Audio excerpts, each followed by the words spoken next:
Olá, espectadores da BMC News, eu sou Mário Goulart e estamos em mais um episódio do Analista Visita, mais uma vez em Florianópolis, capital brasileira das startups. E no episódio de hoje a gente vai conversar com o Lucas Hansel, que é COO e fundador da Harmo. A gente vai discorrer um pouquinho sobre a história da Harmo, que ela vem da fusão de duas empresas, uma das quais ele já havia fundado antes. A gente vai conversar sobre um monte de assuntos e vamos tomar um chimarrão juntos, que o Lucas ele vem de Santa Rosa, Rio Grande do Sul, um gaúcho raiz que nos recebeu aqui, recebe o analista com uma cuia de chimarrão, que é muito legal. E acho que o sonho de todo gaúcho é vir para Florianópolis, né? É verdade, a gente tá dominando aqui. Né? Tá dominando. Se bem que existe uma disputa grande aí com os paulistas, e ultimamente os cariocas têm corrido por fora nessa briga. E no verão os argentinos. No verão, para agora, principalmente, no campo favorável aos argentinos. Mas eu acho que você realizou aí, Lucas, o sonho de todo gaúcho, que é vir para Floripa e não ficar só primeirando, né? Exatamente. Mário, primeiramente, muito obrigado pelo convite. Obrigado aos dois receber aqui. Poder compartilhar um pouco da trajetória, da história da Harmo, né? Um pouco do nosso propósito. Então, acho que vai ser um papo muito legal. Muito bom. E eu vou começar te perguntando, puxa, a gente conversou um pouquinho antes, você me contou que empreende serialmente desde a mais tenra idade, né? Conta um pouquinho dessa sua jornada, dessa sua trajetória pra gente. Legal, vamos lá. Então, eu acho que é legal, eu gosto de pegar minhas origens, né? Então, eu sou do interior do estado do Rio Grande do Sul, uma cidade chamada Santa Rosa, uma cidade muito empreendedora, né? Até a gente estava brincando, né? Santa Rosa é terra da Xuxa, é terra do Tafarel também, né? Então, tem muitos talentos ali. Ali na região, nós temos Gisele Bündchen, né? E o último lançamento do mercado foi o Luísa Sonza, né? Então é uma terra próspera, não é? É uma terra pródiga Exato. Em grandes talentos. Exatamente. Então eu venho de uma família empreendedora, né? Até lá em casa sou eu e o meu irmão mais velho, né? Meu irmão tem 7 anos a mais que eu, e cada um tem o CNPJ, pai, mãe, irmão e eu. Então a gente é um mais louco que o outro, né? Porque para empreender também não pode ser normal. E por basicamente nascer dentro da empresa dos meus pais, né? Meus pais eles têm um comércio de flores artificiais na decoração. A gente morou por muito tempo junto com a empresa, então eu literalmente cresci dentro do negócio, né? Vendo meus pais trabalharem e tudo mais. E mesmo eles não necessariamente incentivando, o bichinho do empreendedor picou tanto a mim quanto o meu irmão. Não teve jeito, né? E eu começo a empreender com 18 anos. Durante o meu ensino médio eu fiz um curso técnico em informática, assim que começou. E no segundo ano do curso técnico de informática, o coordenador do curso chegou para a turma em uma noite e falou assim: pessoal, uma produtora de vídeo da cidade está procurando uma mão de obra para fazer um site. Alguém aqui se dispõe, né, para fazer o site? Eu olhei para um amigo meu, falei: cara, não sabe fazer site? Não sei, e tu? Também não. Pô, mas nós podíamos fazer. Assim que começou. Eu falei: professor, a gente sabe fazer site. Passa o contato. E nós fomos lá, fizemos a primeira reunião e tudo mais, preparamos o orçamento, né, coisa com 17, 18 anos, e fechamos nosso primeiro contrato ali, né, o nosso primeiro projeto no site. 3 meses depois, surgiu uma nova demanda pelo curso técnico para site. O coordenador já levou direto para a gente fez, fechou. Já tinha referência, né? Exatamente, fechamos o segundo projeto. Nisso a gente se forma, né, tanto do ensino médio como do curso técnico de informática, e eu inicio a faculdade de ciência da computação na minha universidade lá em Santa Rosa mesmo. E logo no primeiro mês de aula eu descobri, a gente teve uma das aulas ali mostrando sobre a infraestrutura da universidade, e eu descobri que tinha uma coisa chamada incubadora de empresas. Nunca tinha ouvido falar nesse termo, achei muito interessante, falei para esse meu amigo que fazia site comigo. Eu falei: cara, tem um negócio chamado incubadora de empresas. É uma forma de a gente empreender que não é em casa. A gente vai ter um endereço fiscal, pode receber cliente e tudo mais, e fica dentro da universidade. Dito e feito, fomos se informar, tinha o processo seletivo, passamos e começamos a empreender, né? Então a gente começa a empreender ali em 2013, 2014, nós vamos em 2013 e 2014, na incubadora de empresas, uma software house. Então a gente fazia sites, jogos e aplicativos sob demanda. E aí, Mário, teve um momento muito importante na minha trajetória. O meu irmão, né, como empreendedor também, ele tem uma agência de branding chamada GH. E ele estava internacionalizando a agência dele. Então, o meu irmão também é Lima Lux, muito competente. É uma inspiração para mim, inclusive, o meu irmão. E ele estava lá em São Francisco, internacionalizando o negócio dele. E disse, Lucas, por que não vem para cá? Ele não foi internacionalizar na Argentina, né? Não. Ele foi internacionalizar em São Francisco. São Francisco, estava lá no Vale do Silício. E ele falou assim, cara, vem para cá, que eu acho que vai ser legal para ti.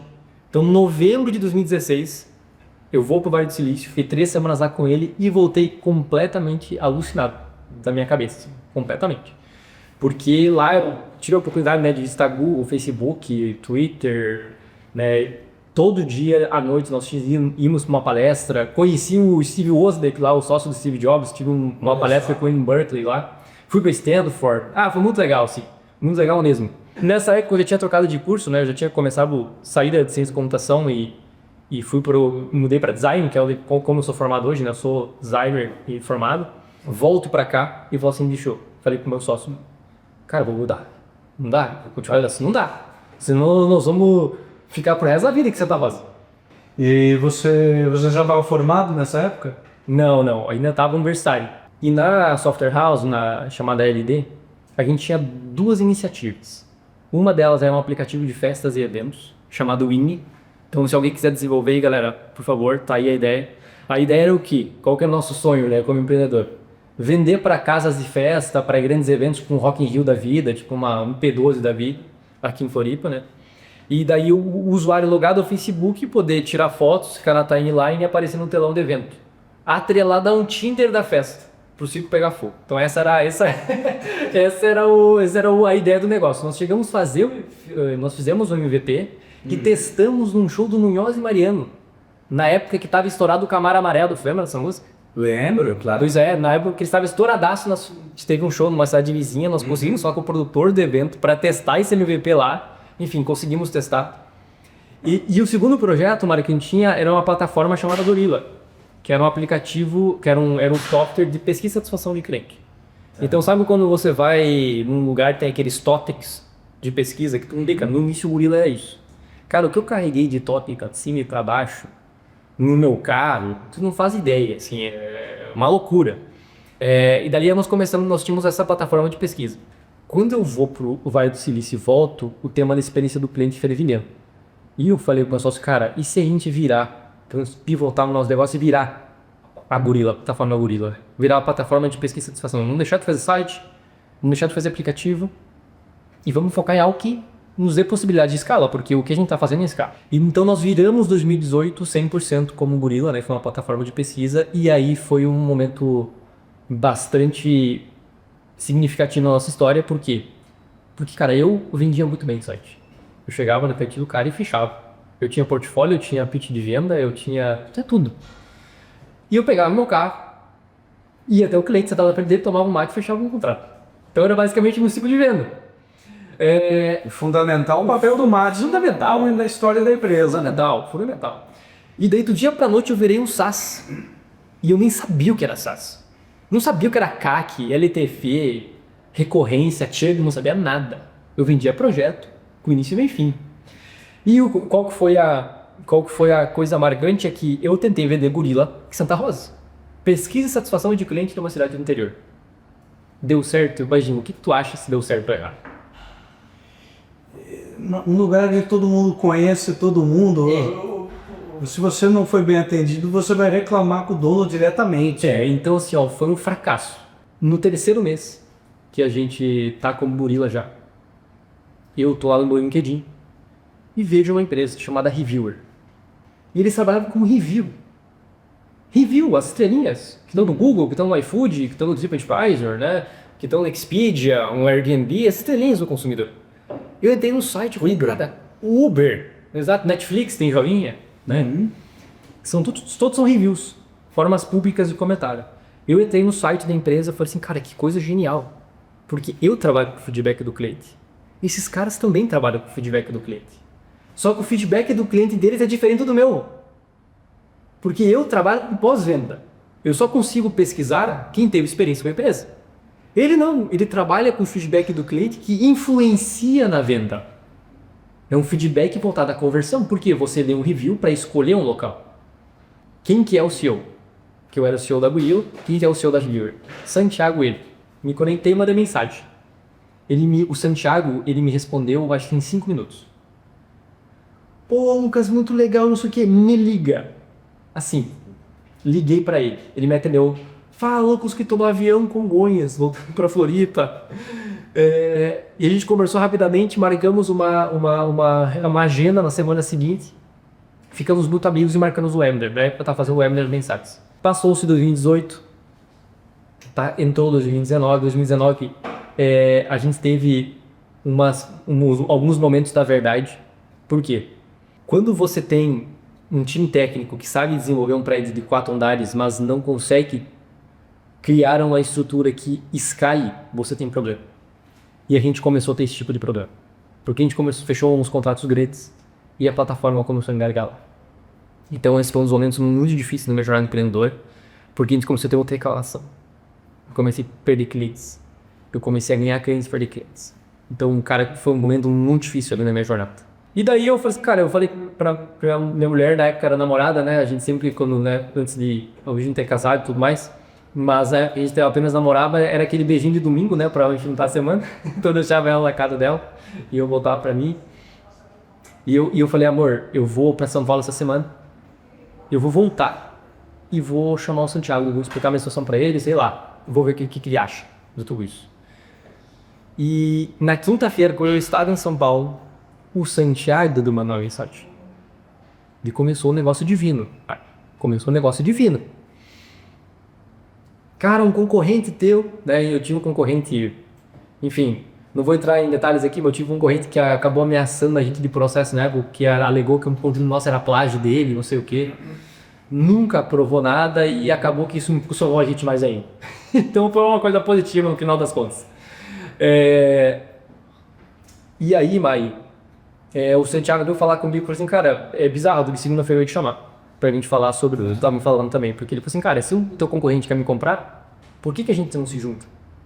Então ele que veio com a proposta e eu ia fazer pra ele, tá? Então assim, foi um negócio meio mágico. Se encaixou na glória.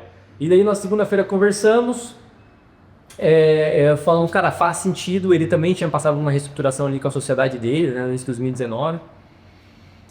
Em novembro de 2019, daí entra uma história interessante. Na faculdade eu estava no semestre, eu tinha que fazer estágio. E daí a universidade não deixou fazer estágio na minha própria empresa. E daí como eu faço... a minha especialidade de design é a parte de interface, né? Experiência do usuário. E eu falei assim, prof, seguinte, aqui na região não tem empresas que são especializadas no que eu quero fazer estágio.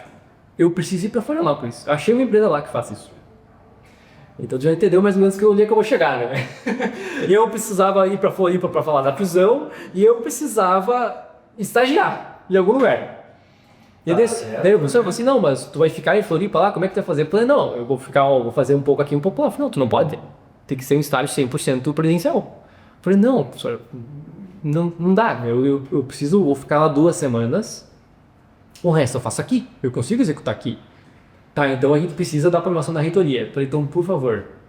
Eu tive que fazer um documento, e-mail, como é que aquele e-mail tiveram que levar para a reitoria. E eu fui o primeiro aluno da universidade a fazer um estágio híbrido. Nossa, 2019.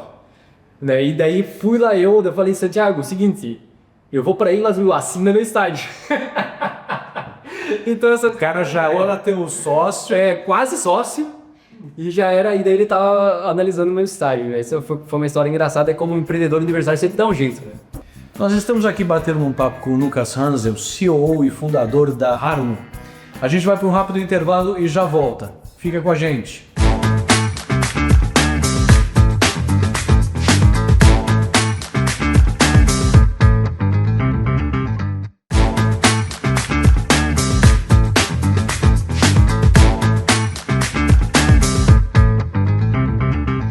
Bom, espectadores da BMC News, estamos de volta aqui com o Lucas Hansel, tomando um chimarrão aqui na Harmo, e onde ele está contando um pouco da história dele, da longa história dele como empreendedor.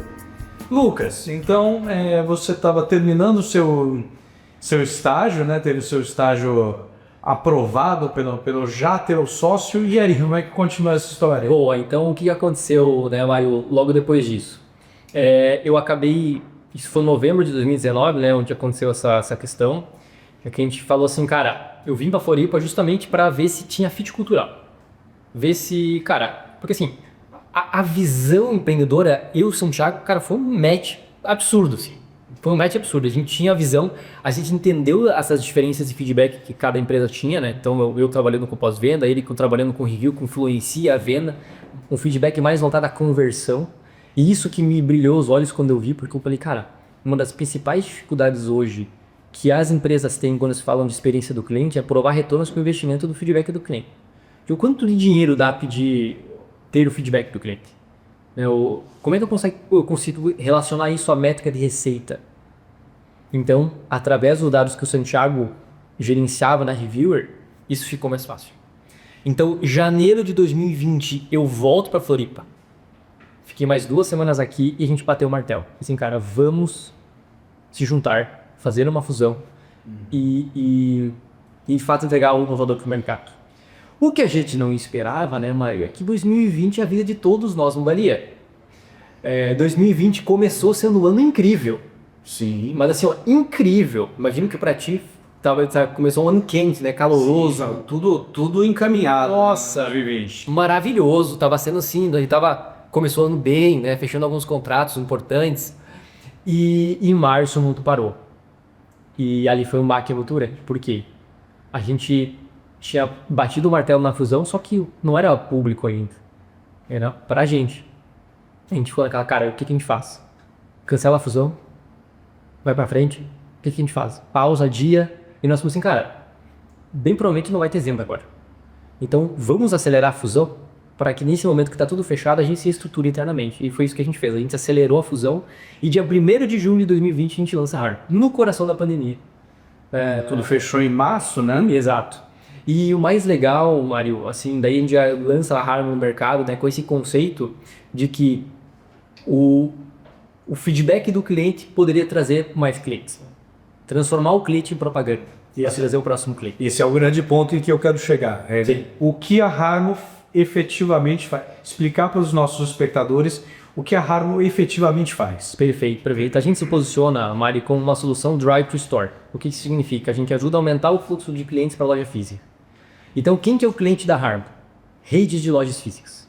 Então, restaurantes, farmácias, postos de gasolina, concessionárias, supermercados. Isso através do digital. E eu achei muito interessante que vocês têm o termo digital, né? Sim, a gente usa bastante esse termo. O online to offline também a gente acaba usando, né? Então, a gente pode iniciar a captura do cliente no online e converter ele no offline. Até tem alguns dados interessantes, Mário, assim, sobre o nosso mundo, né? Hoje, um dado que o próprio Google traz, 93% das jornadas de compra dos brasileiros começam no Google.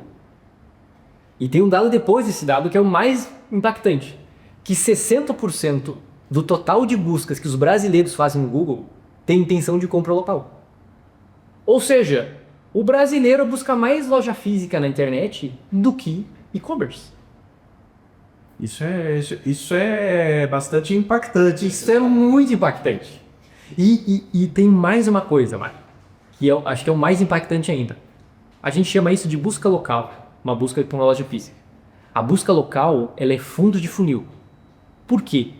Porque tu não fica de bobeira procurando uma farmácia na internet.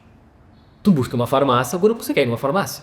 Sim. Você busca uma lavanderia quando você se vê uma lavanderia. Somente de uma, né? Exatamente. Então, aí que a Harmo entra. Por quê? A gente começa o nosso trabalho, a gente desenvolveu uma metodologia, tá, Maria? Que a gente começa atuando com os nossos clientes, primeiro nessa presença digital. Um perfil do Google. O perfil do Google é uma das coisas mais importantes que uma loja física pode dar atenção no marketing na atualidade. Então aquele perfil no Google que tu bota ali, farmácia, posto de gasolina, aparece no Google Maps, tu vê o horário de funcionamento, as estrelinhas, né? A primeira coisa que a Harmo faz para uma empresa é isso, fazer gestão e otimização desse perfil. Porque a busca local, 40% do algoritmo da busca local é influenciável pelo perfil do Google. Então, se você consegue criar esse perfil de uma forma estratégica, colocando palavras-chave, com informações completas, atualizadas e corretas, você aumenta a tua chance de aparecer no topo da luz por bem. Ou seja, você aparece mais sem precisar pagar. Só fazendo uma otimização correta desse perfil. Agora, Mai, tem uma coisa bem importante. Adianta eu aparecer para o meu cliente se eu tiver com uma reputação ruim? E nem um pouco, nem um pouco. Então aí que vem um trabalho que eu acho que, olha, eu julgo dizer que a gente, dentro do nosso mercado de atenção, o player que atua com muito foco nisso aqui, que é na reputação online. Então o que a gente faz? A gente criou, dentro do nosso método, tem uma etapa de solicitação de review. Por quê? Outros 17% do algoritmo do Google é relacionado à reputação online do negócio. E a reputação online do negócio, Mário, é composta por 4 elementos. Tá? Tem a nota, o volume de reviews, a taxa de resposta de review e a receita do review. Então vamos passar por eles, tá? A nota é o quê? 1 a 5 estrelas, certo? O consumidor ele descredibiliza quem está abaixo de 4. Já começa aí. Então, qual que é a nota mínima que um estabelecimento tem que ter? 4 estrelas. Qual que é o desejável? Acima de 4,5. Já começa aí. Qual que é a excelência? 4,8. Esse é o nível de excelência. Agora, não adianta, Mari, eu ter uma nota boa se não ter prova social. E aí que entra volume de review. Adianta, por exemplo, eu ter uma nota 5 estrelas, nota máxima, e ter 10 avaliações? Também não. Não tem valor nenhum, porque o que transparece para o consumidor? Avaliou o dono da empresa, a família dele e os funcionários. Né? Então, assim, não tem prova social. Então, quando você tem nota atrelada a volume, que é prova social, cara, você já tem o começo de uma ação forte de reputação. Agora, o terceiro fator é a taxa de resposta. Você recebe o feedback. Você agradeceu o consumidor? Você deu a resposta da empresa mostra confiança, porque estou te ouvindo. Você está sendo... suas opiniões estão sendo levadas em conta. Exato. A gente quer te ouvir, né? Incentiva, inclusive, quando a empresa responde, aumenta o volume de reviews espontâneos que o perfil recebe. Porque o consumidor vê, opa, essa empresa olha, então eu vou falar nesse canal porque esse canal é interessante. E principalmente com review negativo, né? Quando a gente responde o review, olha, isso aqui é uma coisa interessante, tá? Quando a gente responde o review, a gente não responde para a pessoa que deixou o review. A gente está respondendo para todas as outras pessoas que vão ler a resposta que você deu para esse cliente e estão no seu momento de decisão de compra. Então, a resposta que eu dou, ela é muito importante. Para um review negativo, até entrando umas dicas aqui já, tá? Para review negativo, você sempre vai pedir desculpa. Você sempre vai falar que ações já foram tomadas. E você sempre vai falar que espera ele uma próxima vez para ele ter uma outra percepção. Que ele volte para ter uma outra percepção. Porque o consumidor ele pode atualizar o nível dele. Tá? Então hoje no Google, Maria, eu acho que a maioria da audiência não sabe disso. Quando você deixa um review numa loja e você vai daqui, sei lá, 1 ano avaliar de novo, você não deixa um novo review. Você edita o antigo que você fez. Então, às vezes uma boa resposta pode trazer esse cliente de volta e ele vira um cliente detrator no promotor. Certo? E o quarto fator, e o mais importante, Mário, é a recência do review. O quão novo é o review? Né? A gente tem uma analogia muito boa aqui na Harvard, que review é que nem banana. O que acontece com a banana que fica na fruteira e ninguém come? Ela preteia. Escurece, fica mole. E ninguém quer. Exatamente. O review é a mesma coisa. Quando o consumidor ele vai ler um review, ele quer um review recente. Porque não adianta um review de 5 anos num restaurante, exato, ou o que é pior, um bom review de 5 anos atrás e um review ruim de 2 semanas atrás. O que vale mais? Exatamente. E esse, Mário, é um fator relevante para o consumidor, mas mais importante que isso, é o fator mais importante para o Urikiri. Porque tu está mostrando para o Google que o seu negócio está recebendo cliente. Você está mostrando para o Google que o seu negócio está gerando boas experiências. O que o Google faz? Ele te coloca para cima. Então vamos lá. A gente analisa o perfil, deixa utilizado e trabalha a reputação desses 4 fatores. Isso faz, Mário, com que as empresas, explodam de ranquear. Isso aumenta muito o ranqueamento delas. E esses dois fatores em conjunto são as duas primeiras etapas da metodologia, atrair e converter.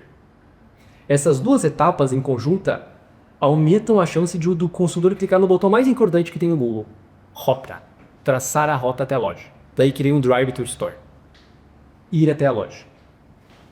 Então quando o consumidor ele vai até a loja, o Google tem um outro dado, que 76% das pessoas que clicam nesse botão vão até a loja até 24 horas. 76. Em 24 horas. É relevante. É muito relevante. É muito relevante. Então, Mário, esses dois primeiros fatores ajudam o cara a ir até a loja. Agora, depois que ele foi até a loja e converteu, a jornada não termina por aí. Então, a How ela entra no pós-venda, que é a parte de pesquisa e satisfação.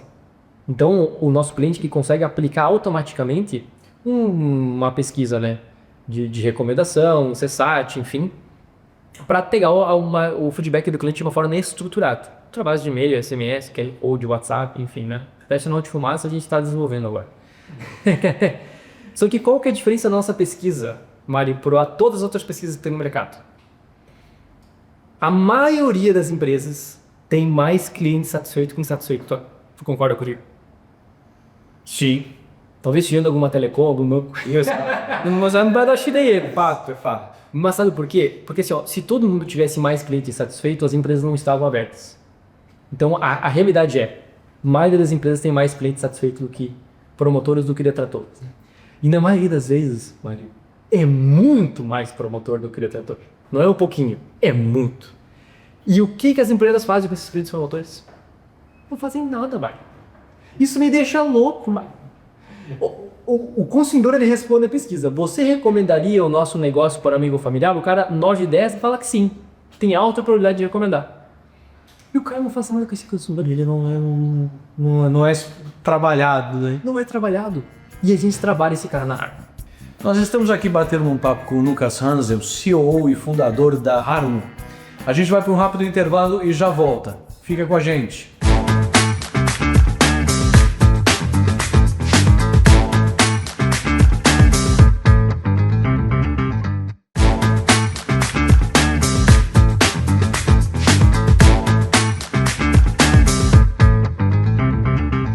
Espectadores da BMC News, estamos de volta aqui batendo um papo e tomando um chimarrão com Lucas Hansel, CEO e fundador da Harum.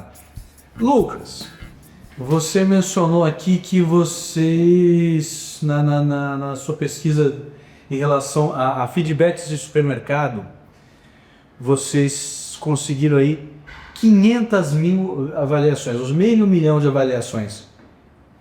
Eu imagino que o processamento e o entendimento dessa massa colossal de informações é um trabalho gigantesco. Como é que vocês fazem para processar essa quantidade de informação e extrair alguma coisa, alguns inputs relevantes daí? Perfeito, Mário. Baita pergunta, tá? Os nossos relatórios, eles são, de fato, bem gigantescos em volume de dados, né? Então, os supermercados, quase 500 mil, restaurantes foram 200 e poucos mil, feedbacks, farmácias, 100 e pouquinhos dos feedbacks, todos os relatórios têm acima de 100 mil reviews, né? Então, é uma massa muito crítica e os maiores dos envolvidos do cliente do Brasil, acredito que nesse momento são os nossos. Então, o que a gente analisa desses relatórios? Primeiro, a gente divide eles em indicadores quantitativos e os qualitativos. No qualitativo que está o ouro, né? Mas assim, nos quantitativos, o que a gente analisa? Aqueles 4 indicadores de reputação que a gente falou anteriormente, né? Que vão influenciar a relevância local daquela loja na busca online e vão atrair mais clientes até a loja. Então a gente entrega ali qual que é a nota do segmento, qual que é a média de reviews por loja daquele segmento, para ver se a média está baixa ou está alta, qual que é a taxa de resposta do segmento, né? E aí que vem o dado qualitativo. A gente construiu um algoritmo de inteligência artificial com IA generativa e tudo mais, que lê todos os reviews com texto, categoriza esses reviews, coloca categoria tipo atendimento, experiência, né? E coloca o sentimento nessa categoria. Então a gente consegue ver nessa massa de dados, por exemplo, uma categoria atendimento, né? Quantos por cento dos feedbacks falam do atendimento de forma positiva? Quantos por cento dos feedbacks falam do atendimento de forma negativa. E aí a gente consegue ver qual que são as tendências daquele setor, qual que são as fragilidades, os pontos fracos, os pontos fortes. Então, a partir dessa categorização, a gente categoriza tudo isso e gera insights com a IA generativa, descrevendo, né, cada um desses itens de como é que esse mercado específico, qual que são as fragilidades desse mercado, e a marca que está analisando isso, muitas vezes ela está no relatório, ou não. Se não está, tudo bem, porque está falando do mercado dela. Né? E ela vai conseguir olhar para a sua própria operação e comparar os dados. Assim, opa, eu estou acima no meu mercado desse indicador, estou abaixo desse aqui. Né? Inclusive a gente coloca um ranking das marcas melhores avaliadas e tudo mais. Então a gente avalia toda essa massa de dados com inteligência artificial. Né? Entrar na onda aí, né? Que não é só uma onda, né? Não, eu acho que hoje é uma constante se falar sobre a inteligência artificial. Não tem empresa ou instituição que eu tenha visitado que não falou de inteligência artificial. E eu imaginei que a única forma possível, porque é humanamente impossível, você teria quantas pessoas lendo e categorizando reviews 24 horas por dia, durante semanas ou meses, um exército de gente, que a inteligência artificial pode fazer aí em talvez uns poucos minutos, né? Exatamente. Consegue te processar toda essa quantidade de dados. Isso seria impossível com inteligência artificial. Mas eu fico aqui imaginando como era a dura a vida antes da inteligência artificial para fazer esse mesmo trabalho que vocês fazem. Sim. Inclusive, até antes da inteligência artificial, a gente tinha alguns algoritmos que categorizavam texto. Só que, obviamente, eles não eram tão inteligentes quanto a inteligência artificial, né? Então, ali tinha alguns algoritmos que nos davam alguma previsibilidade, alguma certa assertividade em categorizar texto. Mas, obviamente, agora tá incrível, né? Lucas, tem mais algum aspecto do impacto que a inteligência artificial está causando no seu negócio que você gostaria de apontar aqui para os nossos espectadores? Perfeito, cara. Eu acho que é um tema muito quente, né? Aqui na Harman a gente está implementando inteligência artificial de duas formas. Um voltada para a eficiência operacional e outra atrelada a produto. Então, a primeira coisa que a gente fez, né, é justamente essa inteligência artificial que categoriza texto. Então, a gente lançou uma nova funcionalidade que categoriza texto, que gera insight para os nossos clientes, para mostrar para eles, opa, a partir da verbalização dos clientes, tal tópico está aumentando a recorrência, ou seja, as pessoas estão falando mais de tópico, tá, mas as pessoas estão falando mais de tal tópico, mas falam de tópico, por exemplo, preço. As pessoas estão falando mais de um mês por outro, começaram a falar muito de preço. Opa, peraí, eu subi os preços. Tá, mas estão falando de forma positiva ou negativa? Então a gente consegue ver, comparando períodos, de acordo com a verbalização, que é onde está o ouro, como que o nosso cliente ele pode atuar na rede dele, né? Qual que é a loja que está dando mais problema e tudo mais. Então, em aspecto de produto, a gente lançou isso e a gente aderiu um dos nossos pilares de desenvolvimento começou a virar AI First. Então, agora tudo que a gente está trabalhando que envolve análise de dados, porque a plataforma da Harman é muito analítica, né? Basicamente, assim como a gasolina está para o carro, o feedback do cliente está para a Harman. Então, hoje, se o nosso cliente não recebe feedback, a plataforma não tem por que existir. Isso é dor, né? Então, ela acaba sendo uma plataforma de dados muito analítica. Então, sempre que a gente tem alguma funcionalidade nova que a gente está desenvolvendo agora, que envolve dados, a gente está colocando AI First. E as antigas, nós já estamos começando a refaturar, colocando AI também. E o segundo aspecto é eficiência operacional. Então, a gente está vendo, beleza, dentro de processo X, tá demorando muito tempo. Puta, 2 pessoas são envolvidas nisso, cara. Como é que a gente pode resolver isso pelo GPT? Então, há os processos, algumas coisas que a gente trabalha muito com planilhas, né? Que empresa que não trabalha com planilha, né? Eu acho que o Excel, eu acho que depois do ar-condicionado é a principal invenção do homem. O que seria uma empresa sem Excel, né? Impressionante. É o que a gente vai falar daqui a alguns anos. O que seria de uma empresa sem inteligência artificial? Eu me pergunto, porque eu não vivi, eu sou um pouco mais velho que você, mas eu não vivi vida profissional sem Excel. Exato. Como era a vida? Como é que as pessoas faziam sem Excel? Não, uma loucura. É uma loucura, inclusive até somava tudo na mão. Meu Deus. Então assim, ó, quando eu comecei, antes de começar a empreender, Eu trabalhei alguns anos até durante o ensino médio ali, eu trabalhei alguns anos ali na loja dos meus pais. Eu queria trabalhar, eu queria fazer alguma coisa. E uma das coisas que eu fiz foi trabalhar com escritório, né, lá da minha mãe. Eu falei, mãe, que é isso que tu tá fazendo? Ela, tipo, somando e escrevendo. Falando, eu tô fazendo aqui um movimento, né, que é basicamente tipo, era o fluxo de caixa que eu ia entregar pro escritório. Eu falei, por que tu faz assim? Não, porque eu sempre fiz assim. Eu falei, mãe, Excel? Como assim Excel? Daí eu mostrei pra ela como era assim, ó, era assim, soma, assim, pup. Falou, não é possível. Tá, e esse outro relatório aqui, o que é isso? Ah, não, isso aqui são as notas de venda e tudo mais, que eu tenho que botar a relação para o tenho E e B. Deixa eu ver aqui como é que faz. Ah, mãe, aqui, ó, aqui. Tem 2 cliques, tu emitiu um relatório de nota, tá aqui. Ela falou, não é possível que isso existia. Eu falei, sempre existiu isso aqui. Então, assim, é muito interessante, né? É como que às vezes as pessoas têm as ferramentas, mas não usam. Mas falando sobre IA, Mário, uma coisa que me fascina sobre IA, essa generativa, mais do que as interfaces, né, conversacionais que a gente tem hoje, para mim, é uma opinião pessoal minha, tá? Mas o grande estouro que a gente vai ter em IA vai ser com os agentes de IA. Isso que vai fazer diferença para mim no mercado de tecnologia nos próximos anos. Porque, imagina o seguinte, eu tenho um prompt, certo? Hoje a galera tá falando muito de prompt. Ah, use o prompt X no ChatGPT para extrair a resposta Y, né? Para extrair do calendário editorial, para extrair, sei lá, respostas para os seus reviews. Só que o segredo, Mari, não tá no prompt. Tá do conhecimento que a IA tem. Certo? Porque a partir do conhecimento que a IA tem, ela vai te cuspir, né? Ter um chu aqui, né? O legal do não sei o que eu sou gaúcho. Ela vai te cuspir uma resposta mais adequada. E a diferença é justamente nisso. Com certeza a IA não tem talvez o conhecimento que a gente tem em reputação online em seu local. Mas se eu treinar um agente com tudo que eu sei sobre IA e reputação online, talvez isso possa ter um valor. Então talvez aí que está um recado para a galera que está ouvindo.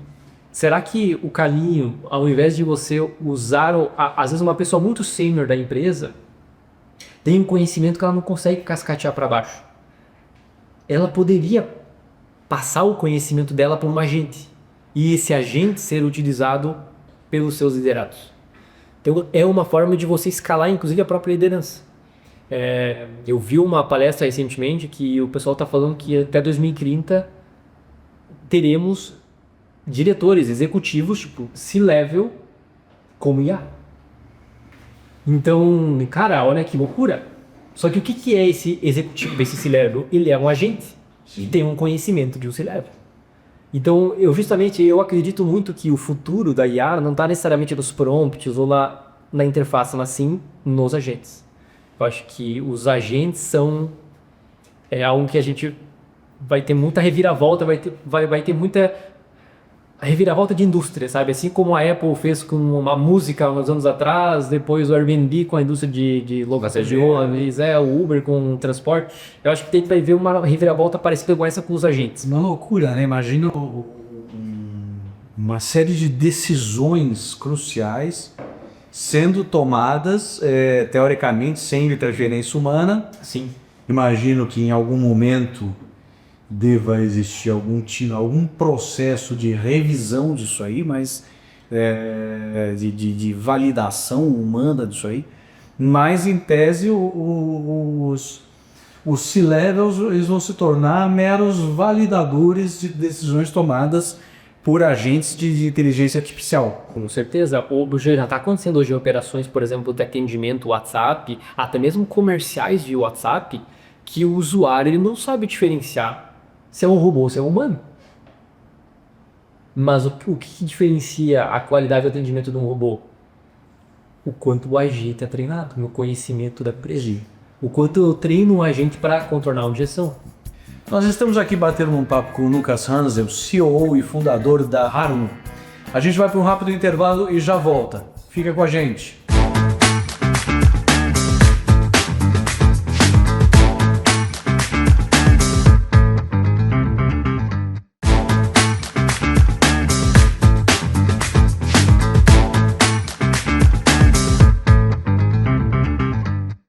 telespectadores da BMC News, estamos de volta com o Lucas Hansel, CEO e fundador da Harmo, tomando um chimarrão e batendo um papo sobre empreendedorismo, sobre inovação, sobre experiência de cliente.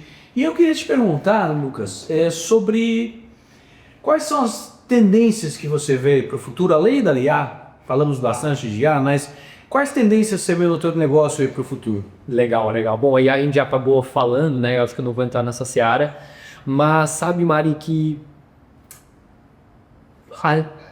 antes de falar de tendência, eu acho que o mais importante é fazer o básico bem feito. Eu acho que a galera tá deixando o cliente de lado muitas vezes, ou não olhando para o cliente, né? A gente vê que às vezes a empresa quer automatizar processos, eficiência operacional, tudo isso é muito importante, mas cuidar do consumidor, cuidar do cliente, eu acho que é uma tendência que nunca vai sair de moda e sempre vai gerar resultado para os negócios, assim. E eu digo assim, ouvir o cliente de forma intencional, de forma consistente, de forma constante. Estar atento à mudança de comportamento desse consumidor. Né? O que ele valoriza hoje? Opa, será que mudou desse ano para o ano passado? O que ele reclama hoje de mim é a mesma coisa que ele reclamava 2 anos atrás? Porque os hábitos vão mudando. Os tipos de reclamação, as exigências vão mudando. Eu vou te dar um exemplo. Quanto mais digitalizado o consumidor está, a régua de exigência dele também muda. Porque o que acontece? Quando vem um Nubank e entrega um nível de experiência num aplicativo, ele não está simplesmente aumentando a régua de atendimento e facilidade no aplicativo para outros donos. Ele também está aumentando a régua do aplicativo do plano de saúde. Porque o cara que usa o Nubank, ele quer essa porra. Se o cara que fez, essa empresa aqui também faz. E que é o mesmo nível de experiência. Exato. Daí ele vai no aplicativo da farmácia, ele também quer aquela experiência, aquela facilidade de aplicativo. Ou seja, o consumidor hoje, na era da experiência, a competitividade, ela vai além do próprio segmento. Porque o consumidor é o mesmo. E ele está se relacionando com múltiplas marcas ao mesmo tempo. E a tendência é, enquanto a marca não cuida desse consumidor, não entende, ele não atende as necessidades dele por completo, ele se torna menos fiel. Então por isso que eu digo, Mário, a tendência que nunca vai ser de moda é ficar perto do cliente. Lucas, e os planos de futuro da Harmo? O que você conta pra gente? O que vocês estão bolando aí? Boa, então a gente está num momento muito, muito legal assim, de crescimento, né? Esse ano começou muito bem, fechamos contratos bem importantes, né, com algumas grandes marcas que eu até acho legal, Mário, porque, bom, eu contei a minha história aqui, né, então o Lucas que estava lá na incubadora de empresas com um sonho de empreender e hoje olha o nosso portfólio, né, de empresas, né, com Burger King, Starbucks, o Grupo Trigo, né, com Spoleto, Petrobras, enfim, grandes marcas, Outback, cara, tanta marca legal, Cinemark que a gente já tem, né, muita marca legal e ver o impacto disso é muito gratificante. Então, a gente quer expandir muito mais, né? Aqui dentro do Brasil. Nós queremos integrar cada vez mais com produtos Google, tá? Então, a gente está hoje dentro do Google, a gente está com um relacionamento muito próximo a eles. Inclusive, até o Santiago, né, que é o sócio CEO da Harmo, tá indo para Boston em fevereiro, que a gente foi convidado pelo Google num evento exclusivo de local search, né, pesquisa local, em Boston, né, na sede do Google, agora no final de fevereiro. Então, tu vai trazer o que tem de mais novo para os nossos clientes. E uma novidade, que é uma coisa que a gente está flertando há um tempinho, estamos entendendo qual que é o melhor formato, jeito e momento, é uma expansão para a Argentina. Né, o Santi, ele é argentino. Sim. Né, apesar do Santi, ele veio bem novinho para cá, né, ele veio com 2 anos, então, mas ele tem uma rede de relacionamento muito forte lá. A Argentina é um país que tá indo muito bem, está expandindo muito agora, criando, né, de forma brilhante, né? E a ideia não é necessariamente abrir um mercado lá, mas começar com nossos próprios clientes. Né? Nós temos alguns clientes que operam Latam. Sim. E a ideia é começar pelos nossos próprios clientes e ter o CS local, né, que que fale alguma pessoa que dê suporte para o nosso cliente, porque isso é uma coisa muito importante, né? Sim. A gente de forma alguma quer deixar esses clientes de lá na mão, então precisa de um ponto de contato, né, confiável e tudo mais. E conforme a gente for se estabelecendo nossos clientes lá, a ideia é expandindo o mercado na Argentina e eventualmente América Latina. Sem dúvida, eu acho que é um caminho bastante interessante, principalmente considerando que você consegue operar quase que remotamente. Exato, né? Hoje você consegue atender clientes no Brasil inteiro, por que você não conseguiria atendê-los na Argentina ou em outros países da América E Latina? tu sabe uma coisa interessante, Mário? Eu estive em férias, eu fui para Buenos Aires e Bariloche, né, na metade do ano passado. O comportamento do argentino em relação a Google é muito diferente do nosso, cara. Eles são heavy user de Google, mas assim, não é necessariamente a minha geração. É a geração antes de mim, na verdade. Depois de mim, os mais novos. A galera mais nova tá usando o Google Maps como rede social lá na Argentina. Então eles não saem de casa sem olhar para o Google. A lavanderia da esquina pede review no Google. Eles são muito mais críticos quando deixam review. Tem uma pizzaria que eu fui lá, inclusive, que é a Guerrin, que é inclusive recomendo aí uma dica turística. Ela é uma pizzaria icônica em Buenos Aires. Quando eu fui em julho do ano passado, tinha 127 mil reviews. Dessa pizzaria Com outra 4.6. Quando você fala que você fez uma pesquisa nacional no supermercado, você conseguiu, no supermercado no Brasil inteiro, 500 mil reviews. Exato. Uma pizzaria na Argentina tem 127 mil quando eu fui. Eu olhei semana passada, já tá com 150 e poucos mil reviews. Que loucura, faixa loucura. Um terço do que tem supermercado no Brasil inteiro. Assustador, assim. Quando eu encontrei o local, eu fui fazer o pin de favoritos que eu queria visitar ali no Google, né? Encontrei essa pizzaria, eu falei assim, gente, eu preciso ir. E dito e feito, eu cheguei lá, tá assim, ó, uma mufuca. Quando eu fui embora, tinha fila na porta. Então é um mercado muito promissor pro que a gente faz, né? E tenho certeza que vai ter uma aderência, uma resposta bem bacana ali da população, dos clientes. Lucas, muitas das pessoas que estão nos assistindo são jovens que estão onde você esteve em algum momento, ali no começo da universidade ou até num curso técnico, sonhando em empreender, sonhando com a garagem, muitas vezes sonhando até com a visão um pouco equivocada do glamour do empreendedorismo, mas sonhando em empreender. Que conselho você dá para esse jovem? Boa, Mário. É assim, eu acho que empreender é muito difícil você empreender sem visão. Eu acho que é uma das coisas que eu sempre falo para quem está começando a empreender. A visão é onde é que você quer chegar, é o quanto você acredita no seu produto, é o quanto você acredita na transformação que você está gerando através do seu produto. A jornada ela é tão dura, Mário.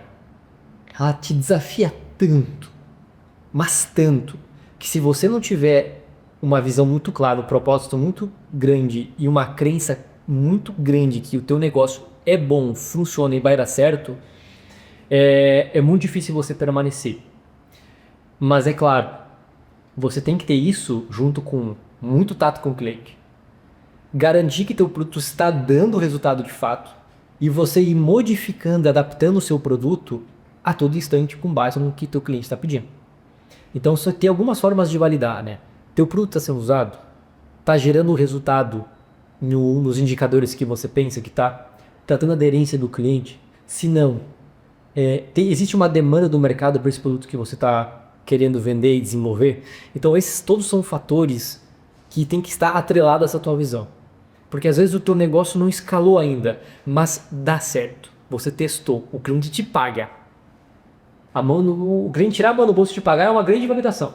Agora 10 fazem isso, 20 fazem isso, desses 10, 20 você consegue gerar esse resultado para praticamente todos eles, cara, você tem uma ideia, acredita na tua visão e vai em frente.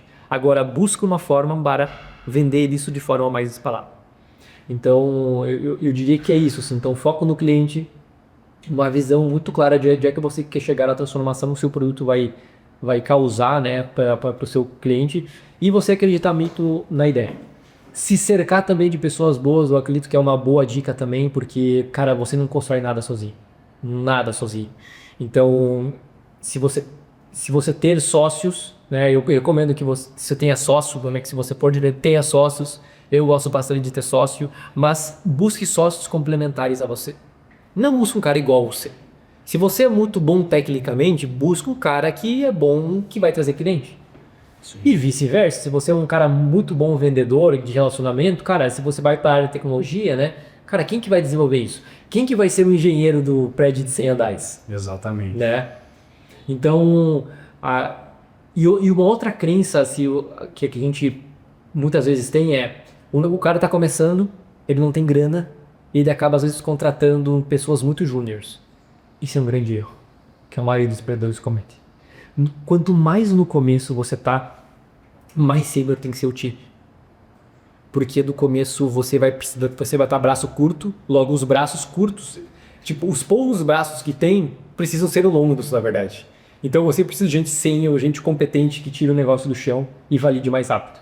Então quanto mais sênior for o teu time de base, melhor. Bom, você falou do conselho para o cara que está sonhando em empreender, mas e o cara que já começou a sua jornada empreendedora e, como sempre, tomou as primeiras lambadas aí, levou as primeiras pauladas na cabeça, tá tonto tentando se levantar e respirar e seguir em frente? O que você aconselha para esse cara? Boa. Eu acho que tem alguns caminhos, né? O primeiro é esse tombo que você tomou. Vamos começar de novo. Uma coisa que eu aprendi é que a maioria das coisas que dão errado na jornada do empreendedor é culpa nossa. Né? Autorresponsabilidade. Inclusive tem um livro muito legal que dá pra galera empreendedora ler aí, que é A Coragem de Não Agradar. Esse livro fala muito sobre autorresponsabilidade. Então, às vezes, o empreendedor ele tem que olhar pra si e entender, cara, às vezes tu perdeu um contrato, cara, já tinha todos os sinais que tu ia perder aquele contrato. E você só simplesmente não olhou, ou seja, foi culpa tua. Então a primeira coisa você olha, cara, se essa lapada que você tomou, o quanto isso foi culpa sua. Se responsabilize. Busque entender o seu erro, corrija e certifique que isso não aconteça mais. E coragem, sacode a poeira e recomeça. Porque empreender é isso aí. Resiliência. Pedir aí as suas últimas palavras, suas últimas considerações para os nossos espectadores. Mário, primeiro eu quero te agradecer, foi um prazer enorme te conhecer, poder compartilhar a história, obrigado pelo espaço. Foi muito legal. E se tem alguma dica que eu posso dar para o pessoal, então se você que está me escutando é uma loja física, por favor olhe para o Google e aplique tudo que foi falado nesse podcast. Se você é um empreendedor, siga esses conselhos que eu acabei de comentar, vai em frente que vai dar certo. Muito bom, muito obrigado, valeu, obrigado pela recepção. O Analista Visita dessa semana fica por aqui, mas semana que vem a gente está de volta, trazendo empreendedores, inovadores, gente da tecnologia, gente de carreiras fantásticas, para mostrar um pouco do que há de melhor nesse mundo do empreendedorismo e da inovação. Um grande abraço e até semana que vem, obrigado.